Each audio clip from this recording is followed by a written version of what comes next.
Hello, Bullet Chocolates 1000 pulling for duty. Welcoming you back to more Cel Damage. In the last episode, we did a bit more in the smash attack as best as we honestly could with the Temple of Boom. And we're going to be proceeding onwards by doing more in the smash attack before we can then move on to, well, the flag relay and then my favourite one, the racing of the gate relay. So today we're going to be going into Count's Castle to do the smash attack, and believe me when I say this area is not really a fun area to go to. But we're going to have to do it eventually, so off we go.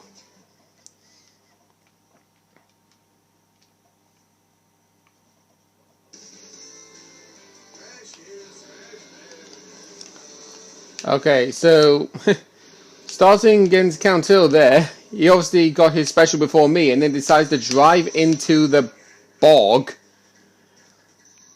Don't know why he did that, but yeah, in case you're wondering, this bog is basically like the piranhas in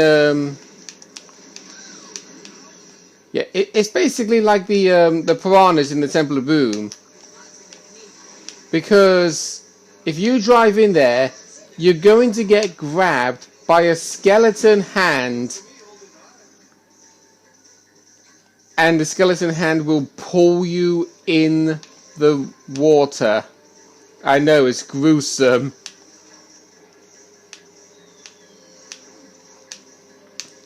But this here, I wasn't actually able to show it, but you can actually drive your car onto that panel, and it does actually allow you to, well,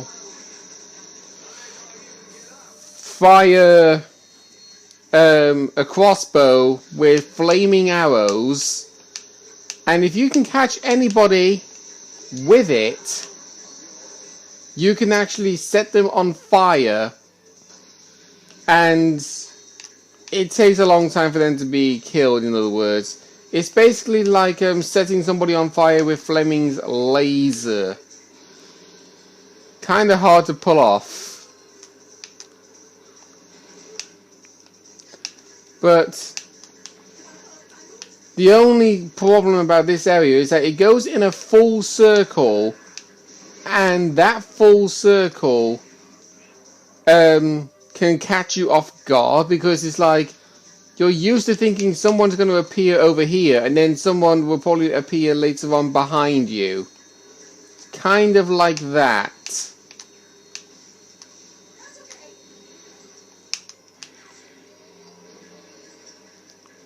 Okay, we got Dominique and Count Earl. Foulmouth there. And BT Bruno. Oh, didn't get Dominique, but that's fine. Okay, so at least now I actually get to see. You can actually hold up to actually make you move up. So you see, it makes you a heavy target because they're like thinking that's a dangerous weapon. So it's throwing you off the scent in thinking that, okay, we can actually do a lot of points with killing somebody with that flaming crossbow. Only problem is, it doesn't exactly work that way. Oh, one account was asking, oh, I just had garlic for lunch. I'm not sure if he was actually able to hear it. So you see, there we go. So yeah, it does actually score you a good bit of points. And you can actually press the B button to actually get out of the crossbow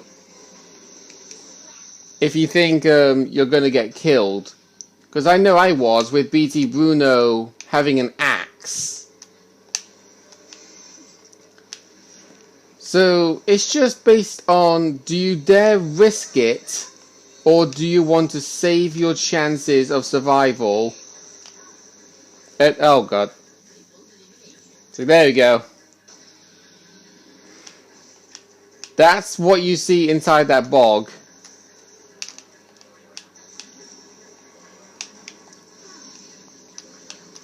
I have no idea what Violet is doing.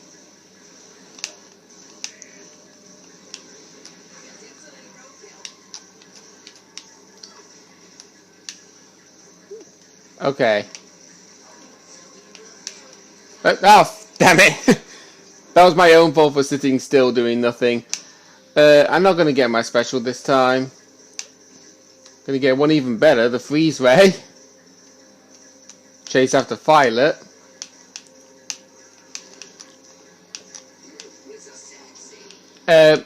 Cinder. Seriously, you really need to learn when to not say certain things. I mean, this game is rated E for everyone. And you hear Cinder saying that. See, again! I'm just going to interpret Cinder saying, you want to see my weasel as in like a pet weasel, but back in episode 2, when I got hit with the crossbow, along with Dominique, it kind of sounded somewhat sexual, and I don't want it to come off that way. So there we go. We've won that one. We've got Bohemian Raspberry. I know, it's kind of a rip-off of a Bohemian Rhapsody. We've also unlocked a new weapon, the Spring. I actually didn't even realize I had this. Actually, I did realize I had the Spring. I just forgot to go over it. But yeah, the Spring, I already mentioned what I did one episode. But what it does is, you basically jump up, you can send a shockwave to push your opponents away, or if you can land directly on their head, it can flatten them. Doesn't always work though. As in, like, you can't get the hit. Right, on to Lunacy. And this is a stage I'm not a massive fan of either.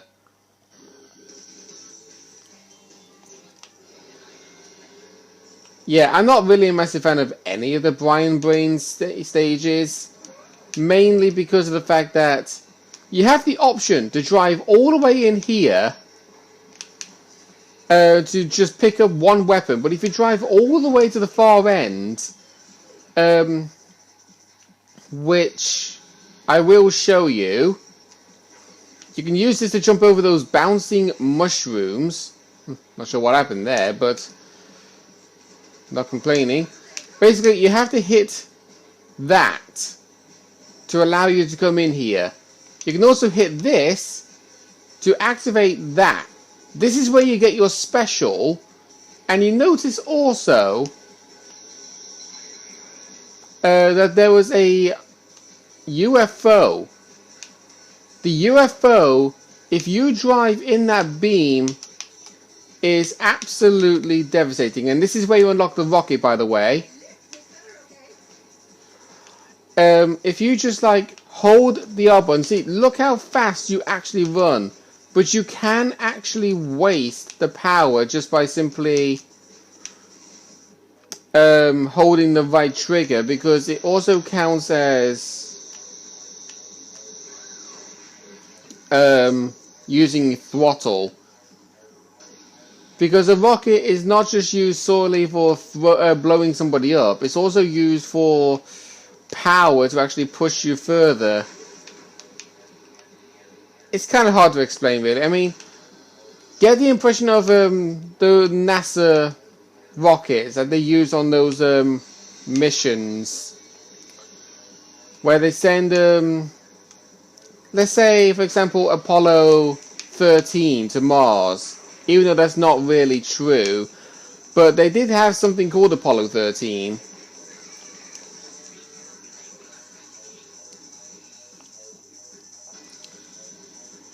And also these, by the way, I was actually going a little bit off topic about the stage. You got bouncing... Dominic, why are you using a baseball bat on a sheep? Also, why are there sheep here to begin with? Usually you would see the sheep in the Wild West. So it makes no sense why there were sheep here.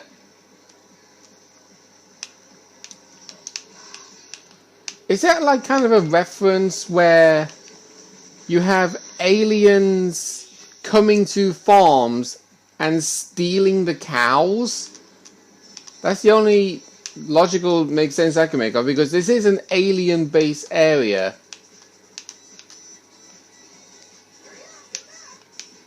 But yeah, in case you're wondering, if you get a kill with that rocket, you score a jam-packed good full of points.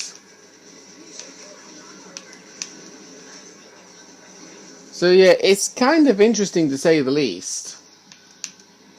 The only trouble is you need to be accurate with it, because you can catch somebody off guard by simply, well, oh god, what was I trying to say again? It's good to hear for you, Cinder. It's good to hear. Yeah, actually, to be honest, going back to this stage, I actually went off on a bit of a tangent twice. Those bouncing mushrooms, they do guard your special. Only trouble is, they are always there to get in the way. And these crystals, if you drive into them, it automatically counts as a death. Yeah, I know, it's a bit silly. I mean, let's see if I can try and push... Actually, I can't push Bind the Brain into it, never mind.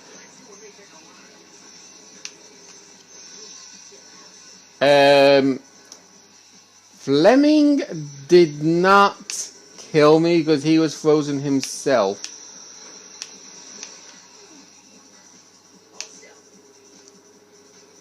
They would hold still, but you kind of lost them, Cinder.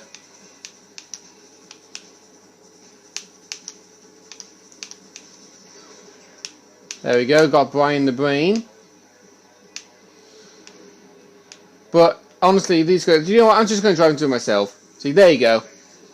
Hey, excuse me, but Foul Mouth did not even hit me. I drove into that on my own accord. But yeah, those crystals you can actually destroy by using your weapon. But it doesn't get rid of them permanently. They do eventually come back. I'm going to have to hit that to actually allow me to get out. Ah.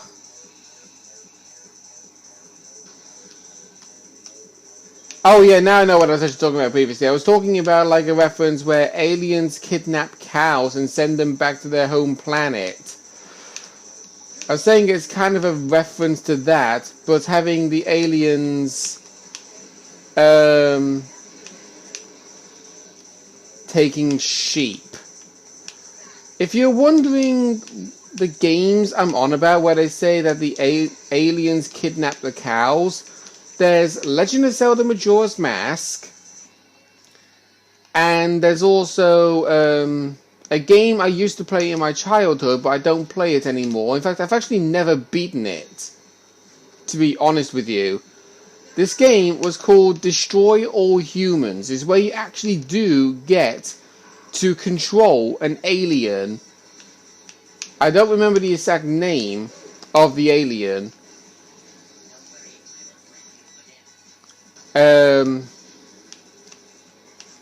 Yeah, you control an alien. I can't quite think of the official name of the alien, but that alien that you control is just basically there to, well, receive information about our planet Earth, and Fleming. Fleming was putting me off there, but yeah, there's an alien that actually comes to planet Earth to actually study it, but he was immediately killed because some war heroes fired a rocket as an experiment, but it caught the alien's mothership in the process and killed him. and then the alien that you control, which is the one that was one after the one that got killed, did the exact same thing where he went to investigate. Only this time you didn't get killed, but your main mission was to basically do the exact same thing. Figure out all information about planet Earth, but also try not to get caught by the humans in the process. There was some scenarios where it's like you had to kill humans. I know it sounds kind of gruesome to say the least, but to be honest, the game was... Hang on, let me bring it up into research real quick.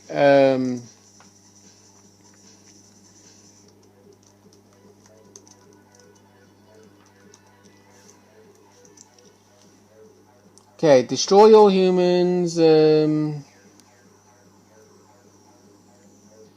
Oh, there is a destroy all humans 2, but I'm not really the sort of... Hang on, I'm trying to think. Yeah, it was originally released for the Xbox, and they had a cover where you see the character that you control, the alien, holding a gun and is pointing it up at the sky. But they did actually remake it for the PlayStation 4, where it actually looks different.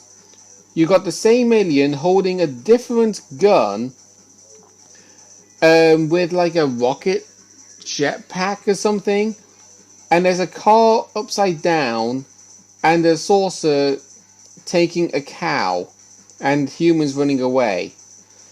This game was rated teen adolescence, aka T, meaning teenagers are allowed to play it. But how old was I when I first played this game? 8. I was 8. Yeah, I know. I was underage with playing this game. Way underage. And yet I still played it. It's so silly. Anyway, after winning this stage, we've now unlocked shooting stars for smack attack. We've unlocked the rocket booster. And believe me when I actually say this, the rocket booster is actually kind of an interesting weapon to use specifically for the gate relay because of how fast you move. You could go right through 2 gates before your opponents get a chance to move through 1. And going back to the Destroy Your Humans, I actually just found out that the name of the character that you control is called Crypto. And all I can honestly say is for the end mission, you basically stop this human who is a female from killing you, but I think it also gave the impression that she was also killing humans at the same time. So it's like you're an alien saving not only your own kind but also the humankind as well, because that woman was kind of psychotic. I don't actually know the woman's name or somewhat, but when you defeat her, apparently your character, Crypto, becomes the President of the United States of America, only he's disguised himself as the President. And when no one is around, he turns into his normal look. How do I know this? Because I watched somebody do a full playthrough of Destroy All Humans for the PlayStation 4. Because I was like thinking, okay, is it the same or is it different? And it did feel different at the end. Because I only made it to level 2 and I couldn't get any further than that. Because I had no understanding of how to even play the game. But anyway, I say this is a good stopping point for us. Next time, on Cel Damage, we're going to be doing the last of the Smash Attack by doing Schmo versus the Volcano. And if we have enough time also, do Bohemian Raspberry as well. See you guys then.